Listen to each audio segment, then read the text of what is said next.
নবীজিকে কেমন ভালোবাসছেন, নবীজি উম্মতের জন্য কেমন কাঁদছেন। মদিনাতে 3 দিন নবীজির খবর নাই। কয়দিন? আয় হায়, 3 দিন খবর নাই। এই আয়াতের প্রসঙ্গে বলতেছে নবীজি আমাদের জন্য কিরকম কাঁদা কাঁদছেন। নবীজি 3 দিন পর্যন্ত কোনো খবর নাই। আম্মা জান আয়েশা কাঁদেন, ফাতেমাও কাঁদেন, হাসান হুসাইনও কাঁদেন, আলী রাদিয়াল্লাহু তাআলা আনহু কাঁদেন। মদিনার অলি গলির ভিতরে শুধু শোক হয়ে গেল। নবীজিকে না জানি মুনাফিকেরা কতল করে দিছে, নবীজিকে না জানি মুনাফিকেরা কতল করে দিলাম। 3 দিন পর্যন্ত যখন খবর নাই, হযরত ওমর রাদিয়াল্লাহু তাআলা আনহু তরবারি নিয়ে বাইর হইলেন। লাঙ্গা তরবারি নিয়ে বাইর হই মদিনার মধ্যে বলতেছে, কোন মানুষ যদি বলে নবীজির কোনো কষ্ট হয়েছে বা নবীজির কোনো সমস্যা হয়েছে, আমি ওমর বলতেছি ওমরের তরবারির হাত থেকে একটা মুনাফিকের বাচ্চাও বাঁচতে পারবে না। সুবহানাল্লাহ, একটা মুনাফিকের বাচ্চাও বাঁচতে পারবে না। নবীজি কেমন ভালোবাসছেন সাহাবায়ে কেরামকে, সাহাবায়ে কেরাম কেমন নবীকে ভালোবাসছেন। ওই ওমরের প্রসঙ্গে একটা ঘটনা চলে আসলো।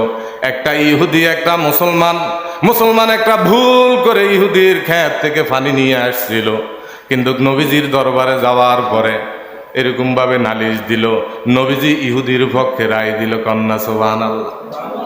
কিরে, এখন উনি চিন্তা করলো আমি মুসলমান আর নবীজি ইহুদির পক্ষে রায় দিল, এটা হয় নাই। কন্যা হুজুবিল্লাহ। বড় রাসূলকে যে মানলো সে আল্লাহকে মানছে। সুবহানাল্লাহ। তাহলে আল্লাহ রাসূলকে যে মানলো না সে আল্লাহকে কি?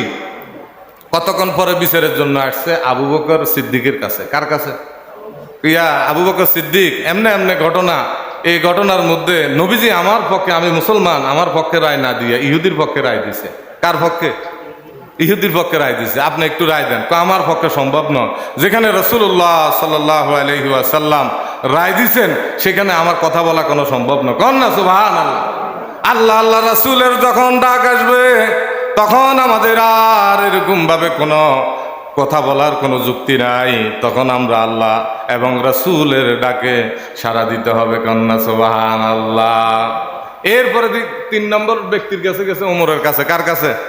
হেমিয়ার বিচার ভালো লাগে না, এরকম লোক আছে কিনা নাই, ঘটনা থেকে শুনে নেন। মুনাফিক বিভিন্ন লোকের কাছে যায়। যাওয়ার পরে বলতেছে, ওমর রাদিয়াল্লাহু তাআলা আনহু, আমি যেরকম ভাবে একটা বিচার আল্লাহর রাসূল আমার পক্ষে রায় না দিয়া ইহুদির পক্ষে রায় দিছে, এটা আমি মানি না। এটা আমি কি? বা তুমি জান মানো না, তুমি একটু দাঁড়াও, আমি একটু ঘর থেকে আই। ওই ভিতর থেকে গেছে, আসার পরে তরবারি দিয়া একটা কোপ দেওয়ার পরে গর্দান দ্বিগন্ধিত হইয়া গেছেন। কারণ আল্লাহু আকবার। আমরা হলে কি বলতো, মারি এটা কেমন কথা, সাথে সাথে একটা লোককে মারি নিলাম। আল্লাহ রাব্বুল আলামিন ওহী নাজিল করে দিলেন, ওমর যে কাজটা করছে আমি আল্লাহ সন্তুষ্ট, আমার রাসূল যে রায় দিল ওই রায়ের ভিতরে ওই মুসলমান রায়টা পছন্দ করে নাই। সুবহানাল্লাহ। তাহলে ওই ওমর যদি আমাদের দেশের ভিতরে আসতো, একটা মুনাফিকের বাচ্চা ওমরের হাত থেকে বাঁচতে পারবে না। কথা ঠিক না ব্যাঠিক? ওই ওমর রাদিয়াল্লাহু তাআলা আনহুকে শয়তান দেখলে রাস্তা দিয়া ভাগিয়া যাইতেন, 40 দিন ওই রাস্তার মধ্যে আসতো না। সুবহানাল্লাহ।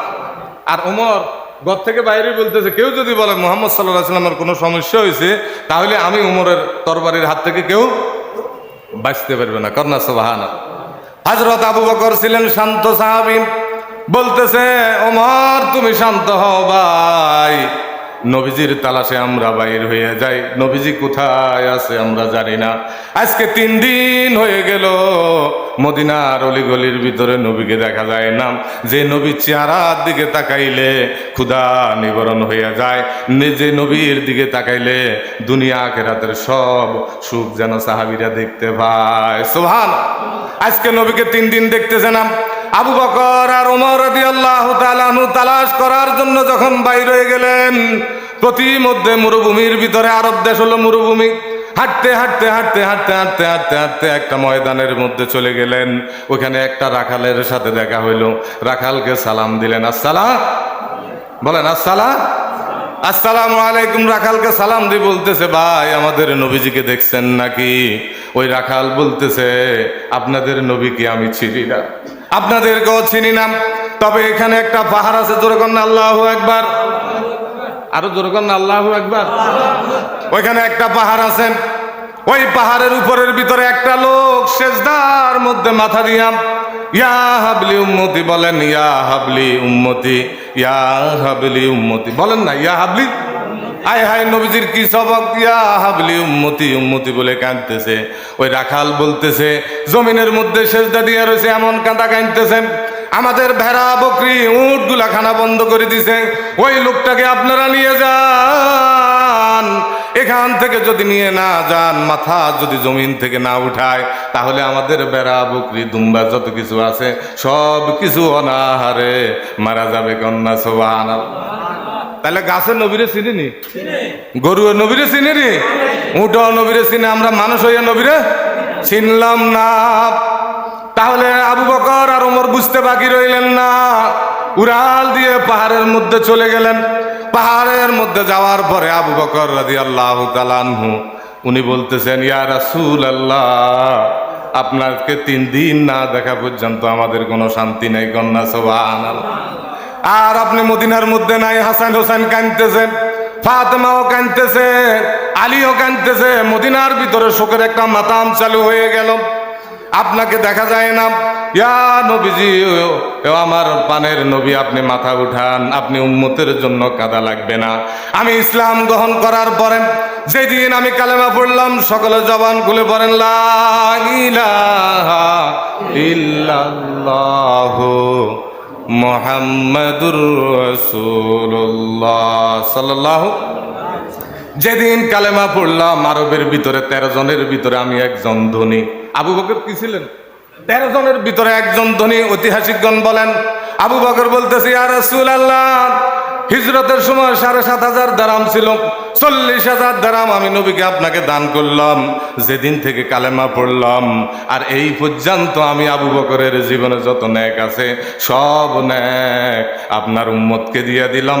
আপনি একটু জমিন থেকে মাথা উপরে উঠান, জমিন থেকে মাথা উঠান, আমার জীবনে যত নেক আছে সব নেক দিয়ে দিলাম। কন্যা সুবহানাল্লাহ। আমি হইলে দিলাম আপনার আমার মন শক্ত, কিন্তু সাহাবায়ে কেরাম নবীকে কেমন ভালোবাসছেন। কন্যা সুবহানাল্লাহ। নবীজি মাথা উঠায় নাম।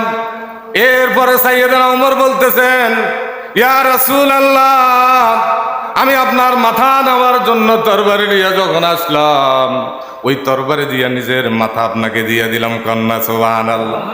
না বুঝে দিনকে ধ্বংস করার জন্য আসলেন, হেদায়েতের মালিককে আল্লাহ ওমরকে হেদায়েত দিয়ে দিলেন। বৃহস্পতিবারে নবীজি দোয়া করলেন, 2 ওমরের ভিতরে একজন ওমরকে আপনি হেদায়েত দিয়ে দেন। কন্যা সুবহানাল্লাহ।